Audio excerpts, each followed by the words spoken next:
You know that shelf you built from a box of confusing instructions and too many tiny screws? The one that's a little crooked, but you kind of love it anyway? There's a reason for that. And once you see it, you'll notice it everywhere in your life. In 2011, researchers at Harvard ran an experiment. They gave people IKEA boxes and asked them to build storage units, origami, and Lego sets. Afterward, they asked everyone the same question. How much would you pay for this? People who built the item themselves valued it up to 63% higher than people who just looked at the exact same finished product. Same object, same materials, same design. The only difference was who put in the effort. Researchers name this the IKEA effect. The more labor you put into something, the more you love it, regardless of how it actually turned out.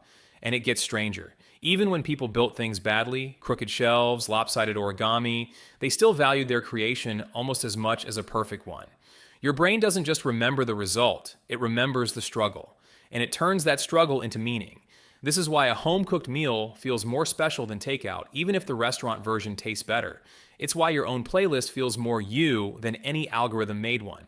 It's why founders overvalue their own startup ideas, and why writers struggle to cut their own bad sentences. Effort creates ownership, and ownership feels a lot like love. Companies know this too. That's part of why IKEA makes you build the furniture yourself. It's not just cheaper shipping. It's a shortcut straight into this exact bias. So next time you're overly attached to something you made, a project, a plan, an idea, ask yourself, do I love this because it's good or because it's mine?